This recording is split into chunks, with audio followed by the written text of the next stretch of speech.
Okay, showtime. We're back with the Teflon Tales, same time, same day.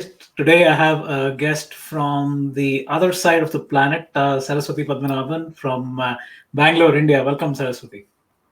Thank you. Thank you, Ashwin. Thank you for having me this morning. Thank you for joining and waking up early and joining the LinkedIn Live. So you are the founder of Diya Ghar, and for those who are not from India, Diya Ghar literally translates to house of light. So, and I was looking at your background, right? Look traditional, right? MSc Finance, MBA, and then something happened, right? And that's what I'm going to elaborate on, that caused you to start the other. And obviously, you have to explain what that is. So, talk a little bit about like you were on a path, and then what transpired, and how did you end up? Again, I'm not going to break the suspense. You got to tell me what the other is. Sure, sure. Sure, Ashwin. Actually, I don't want to kind of burst your bubble, but it's been a series of events. So it wasn't like one defining Yeah. moment. It was more like a series of events. So growing up, my parents used to take us to children's homes in Chennai. I grew up in Chennai. So every year on our birthday, we would go and, celebrate with the children in the children's home. Both my parents are very, very generous.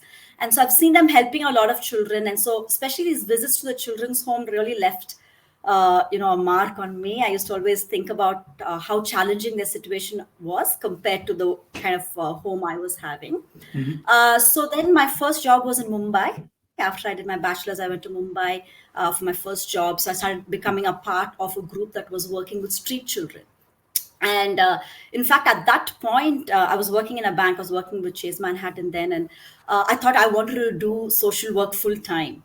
Mhm. And so I had applied for a master's in social work in the US. I was going to get married. I met Shamal in college, and he was going to work. I was going to study. So we kind of planned it and said, okay, I'm going to study master's in social work.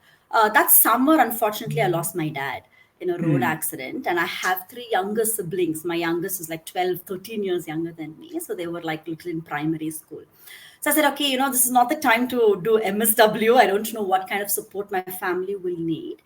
So when we went to the US, I went on doing an MBA. Mhm. But every time we'd look for opportunities to work with the community.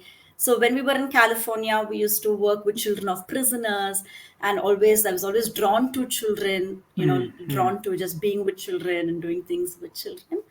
And so while we were in California, we felt it was very clear that God was asking us to come back, and come back to Bangalore in particular, Mhm. to work with the community. And so then, after that kind of thought came to us, it was about a year and a half before we could actually wind up. Shamal could find a job in Bangalore, and then we moved. We moved to Bangalore just with the idea of working with the community, working with children in particular, working with families. And so I said, okay, what skills can I take? So my background is in finance, and then I did an MBA in accounting. I said, okay, what skills can I take into this area of work now? Mhm. I met a wonderful counselor around that time. And I said, okay, this would be really great, to acquire the skills of counseling. So I studied counseling in Bangalore. And during that time, there was a big construction community right behind my husband's workplace. So over the weekends, we used to go there with just snacks for the children and do activities with the children. We helped the children, the older children in the community, enroll in the local government schools. And so we were doing that for the period of time that we lived in that area. And Mhm. so from then on, for both Shamal and me, it was really the migrant communities, these children of construction laborers that really kind of kept calling out to us. And so I thought that, so then I started working in an NGO for a year, then took a break when we had our son. I was home for Mhm. a year, then started teaching counseling part time and really enjoyed the part time kind of work scenario. Took a break again when we had daughters. We adopted two daughters. And so again, took a year's break and went back to teaching. But we'd always kind of look at these children on construction sites, see children playing outside their communities, Yeah. see children on sometimes even a building like on the second floor, right? You'd see, and here we are so protective of our own children, Yeah. and to Yeah. see these children so exposed, and both their parents are working on construction sites, that really used to kind of break our hearts. So But in my mind, one question, right? And again, this is something that is so resonant. So I wanted to kind of pause over there because you said something which is, having grown up in India myself, and I'm sure a lot of viewers who have grown up in different countries, is we do encounter these situations. And what you say, I mean, I can literally imagine, right? You have these multi-stories being built, mom and dad both are working, and the kids are literally at the precipice where they're literally one step and they're out. And we tend to go back to our zones of comfort, right? Which is your own home, your own school or work or whatever, right? And so for how did you, I mean, like you mentioned a few things along the way, right? Which is you acquired skills, you acquired ways to kind of make yourself, toughen yourself, bring more skills so you can actually start adding value. Because lots of times it's like, okay, they're so far removed from me.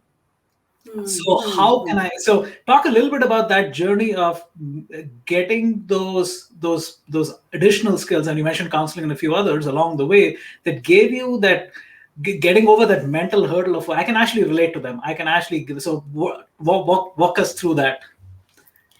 I think for me personally, the starting point is just what God wants you to do. And it could be different, not could be, it would be different during different seasons of your life. And so for us, it is, God speaks, we hear, we obey and step out in faith, right? Some of my friends say that I take risks very easily. I don't look at myself as somebody who has risk-taking behaviors at all. A lot of my rest of my life is very, very conventional. But I think with this, we are really, just very keen to do what God wants us to do. And therefore, we just trust and say, okay, God, if you have called us, you will equip us and you will work out everything, right? So even when we started the Agar, it was not like we had all the plans in place. We just knew that God was asking us to start. I wrapped up my counseling course. I was teaching counseling then, and just stepped out in faith. I said, this is the last term I'm teaching. I don't know what we're going to do. At that point, when I spoke to the dean of the college, I said, I don't even know what we're going to do, but I know God is asking us to start something. And so that was one. The other thing is, like you mentioned, that yes, very, very cognizant of the fact that we want to, what are we doing? We have to do it well because, it's for the children, right? So we said, okay, what do we do with these young children that we see? And so after I studied counseling, we said, okay, maybe we could do a Montessori preschool because my 3 children are in Montessori. And so we really saw how it had benefited. It continues to benefit them. And so we said, we want to offer the best to these children, right? And so then I studied Montessori that summer. I did my Montessori training. Okay. So I think, so kind of just trying to see what, how can we do the best that we can for these children because they deserve nothing but the best. Yeah, so one of the other things, I know you and I talked about this, but I think again it's something that is really emblematic of the Teflon tales is the ability to adapt, right? So you're doing this, you have this Diagar, you used to actually go pick up these kids and give them a daycare, and COVID hit, right? And these migrant laborers, many of them were forced to go back to their villages. And then as things started opening up again, they came back, and like you were mentioning, they had to leave the elder one if they had more than one at home and come back with the youngest.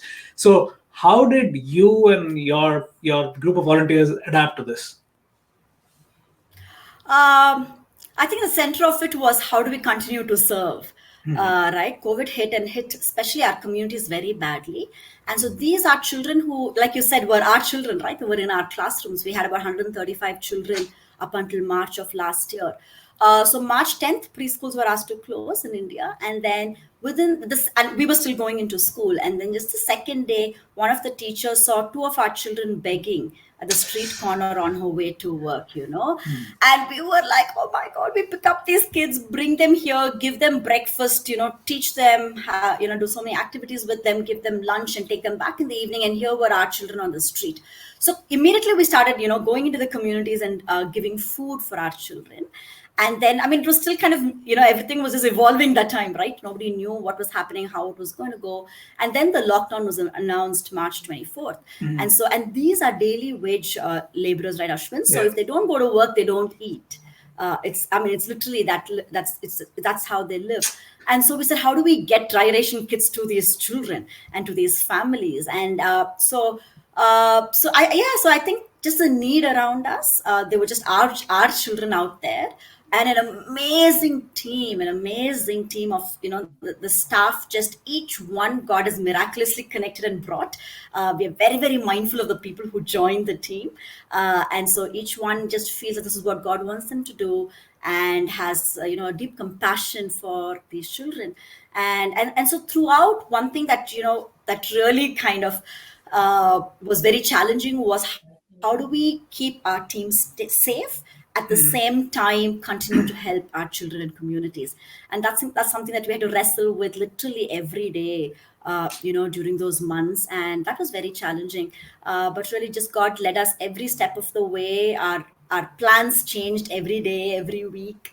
And the team was very, so quick to just adapt and learn. And so it was very easy to kind of move from one to another. So we started distributing dry ration for migrant communities in general, and then many of our families were returning as well, right? So then we started sending videos for the children to watch. But then most of the parents don't have WhatsApp. They can't charge their phone. They can't recharge their phone. They can't even charge their phone, because they live in blue tent communities, right? There's no running water, no electricity, no sanitation. Can you imagine that in this day and age, right? And so we started, but anyway, we were sending these videos. We used to call these, our teachers used to call the children and parents every week, and just seeing how they need support. So even the children who were back in the villages, we're continuing to provide dry ration kits for them through the shops in the villages. And then it's just slowly evolved. I think, so we said, okay, what more can we do? That was at the center of it. The parents are not able to show these videos. What shall we do? We said, okay, let's find parents who have WhatsApp and ask them to show them in small groups. So 5 children at a time show these videos. Then we got a little greedy. We said, can we train these ladies to actually do these activities with the children? So along with the dry ration kits, we would also give learning kits. Oh, wow. And so they would start, kind of doing sessions with small groups. Again, physical distancing and all of that. Right. And then by October, we were building classrooms in the community, because there were a lot of challenges taking classes outside, just the weather, drunk men around in the community coming and, creating trouble. And so we started building classrooms. Again, we said it has to be open, ventilation and all of that. So, we have classrooms where the tarpaulin sheets, all 4 sides are tarpaulin sheets, it's all rolled up during the class time. And so, talking about adapting, right? I think the center of it is just the need, God's direction and strength, the amazing team, and truly God's grace of protecting each one of us, everybody on the team, all our children and communities have been safe through this pandemic.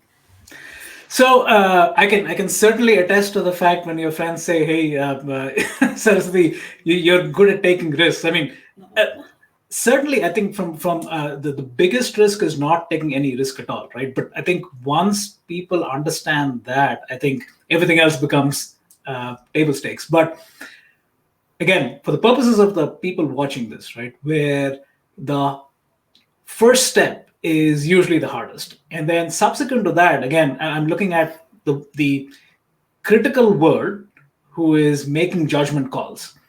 Oh, she's got an MBA, like, what is she doing? And then your own self-critic, which is questioning, am I going to be successful? Are these kids really going to see a better day tomorrow, right? So those two, like the external world and then your internal critic, how did you deal with that?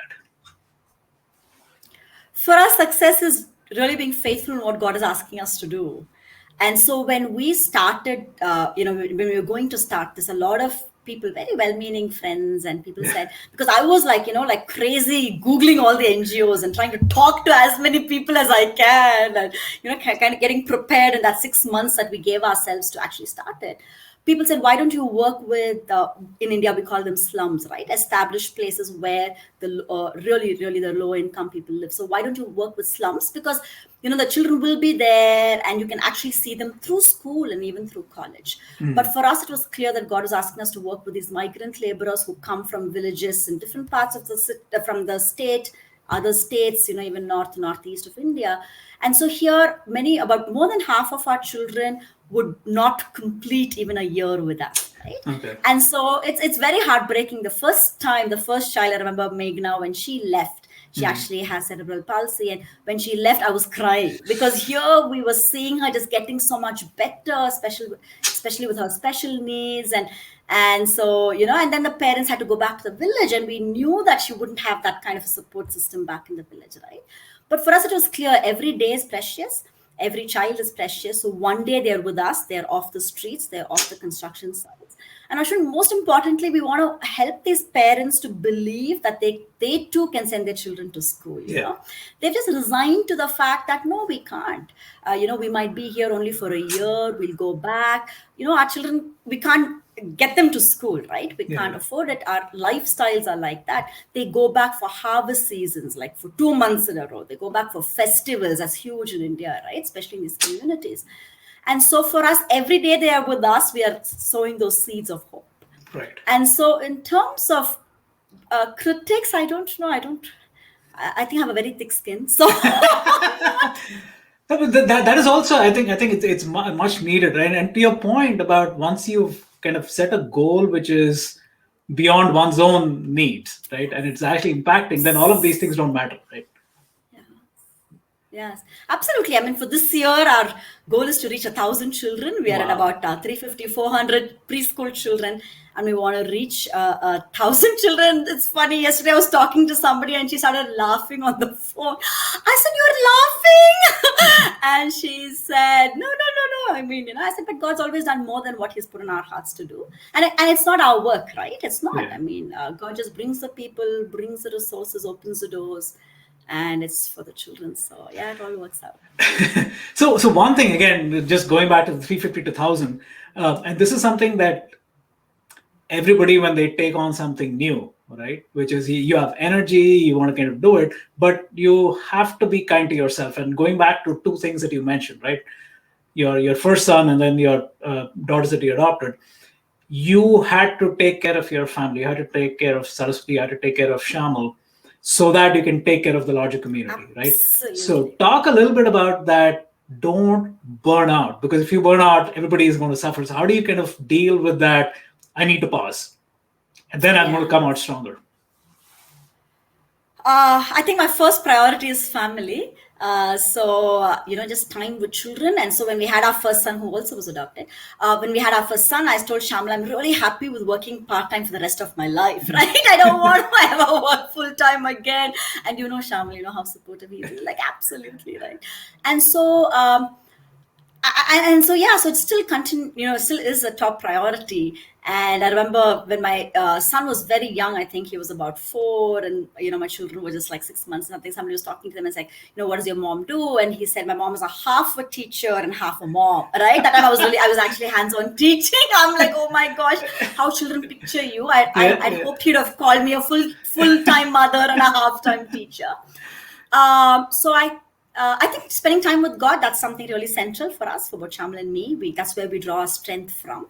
And just trusting that God will do what needs to be done. So, especially now with Diagar growing, there are just so many more things to be done and so many more priorities. And, balancing in terms of trying to bring everything into my calendar. So I have a calendar, of course, I color coded differently, but I have my children's stuff on it. I have stuff that I'm doing with Shamal on it. I have work stuff on it. So it's kind of, all in there so that I'm able to run. And also, I think being in the moment when I'm with my children, I'm very conscious that I'm not, thinking about what I need to do after they go to bed. And vice versa. When I'm at work, I just trust that, whoever I've left my children with, that they're in safe hands. So those are some things that I think helps us to stay sane and enjoy. I mean, I truly believe that God has called us to enjoy this life. And so, for Diagar, it's the joy of learning. And I tell all my team members that, I want you to enjoy working here, right? We believe that God has asked us to enjoy this life. And so we need to, take care of ourselves and our families. Great. So one last question for you, right? And this goes back to the whole Teflon analogy, which is you, and you mentioned this a few times, but again, are there any good recipes you have for taking on or learning new skills while ramping down on things that you've already, again, going back to that, hey, maintaining balance and flexibility. You mentioned a few things which are about taking the videos on WhatsApp and realizing. So, and sometimes when you get really good at something, you kind of tend to hold on to it longer than you should, even though the world has moved on, even though the audience needs have moved on, right? So again, how easy, how difficult was it for you to acquire that skill? I mean, I think I have kind of changed roles quite a bit in the last 20 years since I graduated from BITS, right?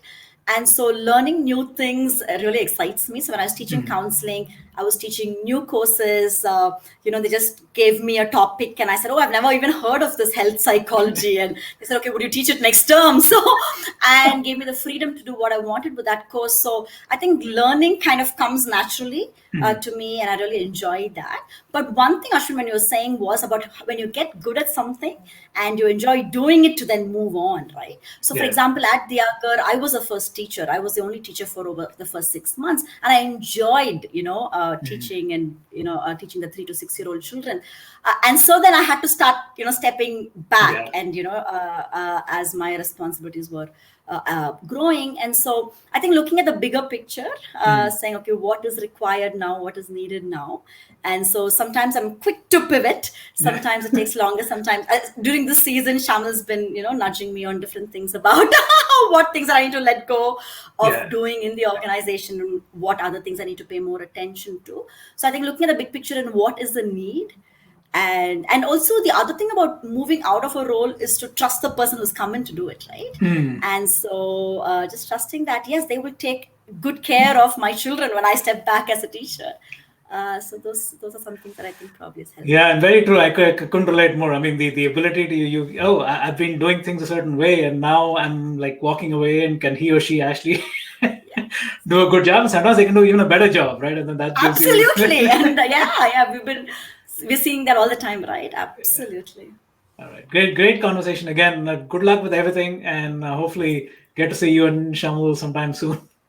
Thank you so much, Ashwin. Such a joy to chat with you. Thank you again for having me over. Absolutely. Thank you. Take care. Bye. Bye-bye.